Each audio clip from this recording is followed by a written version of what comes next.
Finally, a source of raw, real, and honest information on healthcare issues that matter most. Welcome to BS Free MD.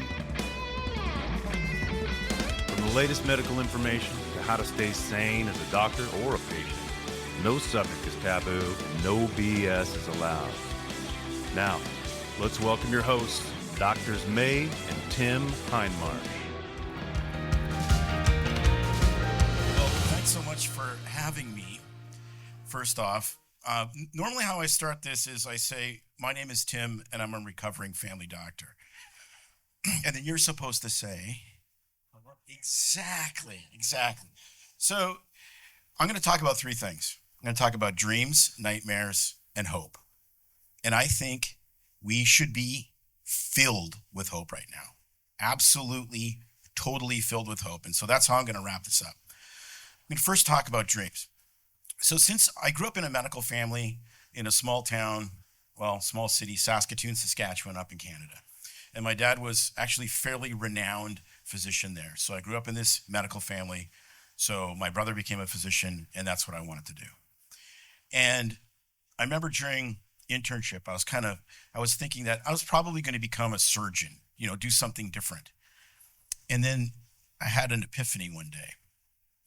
And I walked out of the ICU right after somebody had passed away, as happens in the ICU. It was a failed code. And I saw the family sitting in the ICU waiting room. And they were late 40s, early 50s. And they were calling their kids and their family and saying that grandpa had passed away.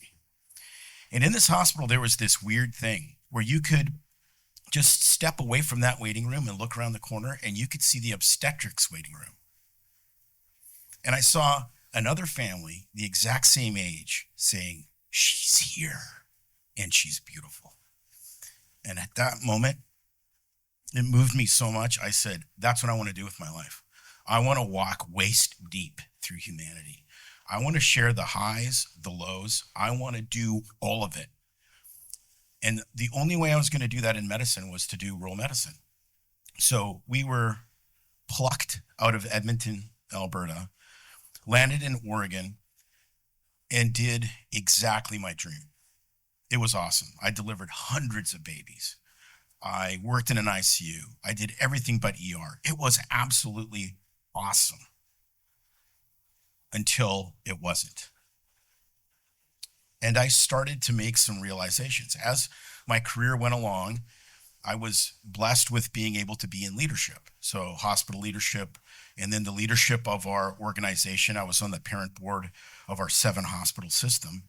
And we had 2 insurance lines that we sold as well as part of the business. So I got to work for insurance companies. And I really started to see how healthcare worked from my individual practice to the business side in the boardroom to the insurance side in these other boardrooms. So I sat on pharmacy and therapeutics committees and quality assurance committee and all of these kind of things. And I started to make these realizations. The first realization was actually before even the leadership stuff was there's a pharmaceutical medical industrial complex out there, and it doesn't give 2 hoots. On my show, I would say a different word. It doesn't give 2 hoots about anyone's health. It's purely a money machine. That's all it is. And that one hit me when one of my partners was writing this prescription for restless leg syndrome. And I walked up to him and I go, what in the world is restless leg syndrome? I'd never heard of it before. And I just looked and I said, I think they're making up diagnoses to sell pills. Like, I really do. And that was about 2000, so 24 years ago. The next realization I made was with a lot of my leadership and working in for the insurance companies was the government was in on the scam. And we had a meeting and we were going through all the, should we prescribe Aricept and Namenda and all this? And we had the pharmacists do this amazing presentation. And I go, these drugs don't do anything. Why do we have to have them on our formulary? And they said, well, because they're part of the 6 protected classes of Medicare Part D. And I was like, What's that? Well, the government mandates that if a drug is an anti-neoplastic, an antidepressant, an antipsychotic, et cetera, there's these 6 protected classes, the insurance company has to cover them. And I was like, well, but they're worthless. They said, it doesn't matter, we have to cover it because the pharma company said it works for Alzheimer's, so we have to sell it. And I was like, what? Well, then I saw that the light at the end of the tunnel was an oncoming train, which was the train of the Affordable Care Act. And that's when I had my third realization, which was, I'm a whore.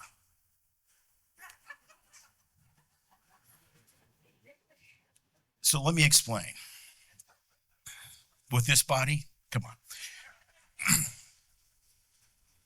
Doing unpleasant things for money is called a job. Doing immoral things for money is called prostitution. And so when the metrics started coming in, where I was being judged by insurance companies, by the government, on what I did, like what somebody's hemoglobin A1C was if they were diabetic, or what their blood pressure was, I was like, I'm writing pills not to maintain someone's health or enhance their health. I'm writing pills so they can continue to live their crummy lifestyle. And to me, that was immoral. And then I got out, and I still practice medicine. I just do urgent care. I do acute care, which has tons of its own issues. Tons and tons of its own issues. But at least I'm not, in this metric mill, which it's crazy. Like MIPS, anyone know what MIPS is? You should, if you're on Medicare, merit-based incentive payments. If you do what the government wants you to do in healthcare, you get paid way, way, way more money. Ever gone to a family doctor recently? They ask you how many beers you drink if you feel safe at home. They give you a depression survey. Why? Because they get paid to do that. Period. They get bonused like crazy. And it comes from CMS to the insurance companies and then to the providers. I could, that's an entire separate, conversation. So I decided that I could not stand the cognitive dissonance of being part of something that I felt was immoral for pay. So then I shifted my practice. Well, then COVID hit and changed everybody's life. So I had been thinking about this stuff for a long time, and I had been calling BS in meetings like over and over again to the point where people didn't want to hear it anymore. And then when COVID came, it's like, it's not bad. It's 10 million times worse than I originally thought. And I was on the inside. So this is why I think we should have tons of hope. Tons and tons of hope. And I know that there's people here who have lost loved ones and have been damaged either by COVID or the vaccine. But we have to take the gift that this was, and we have to play this as best as we can. Because now people's eyes are opened. And I liken it to this story.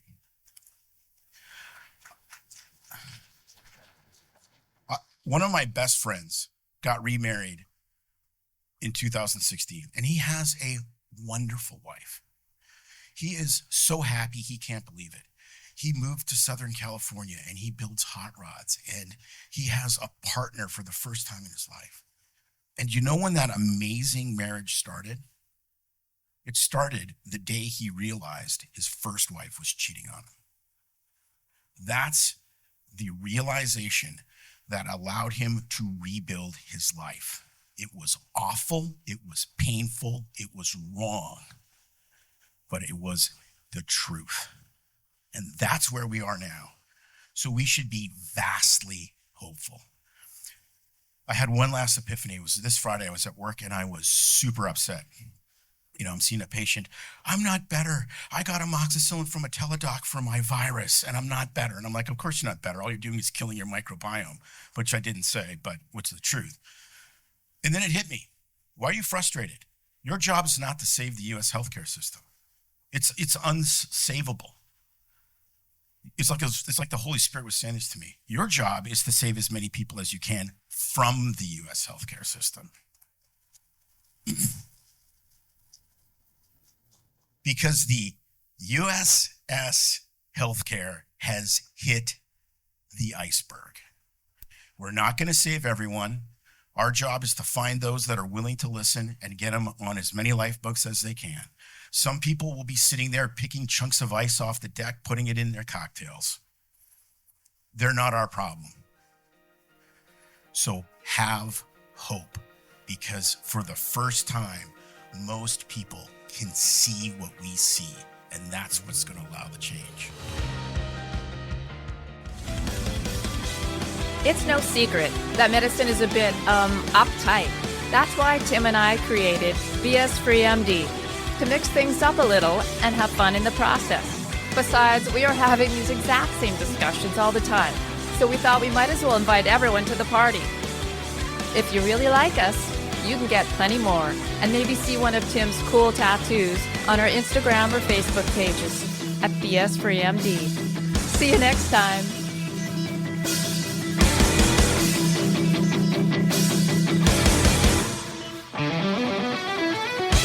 But we try to keep BS Free MD as raw and real as possible.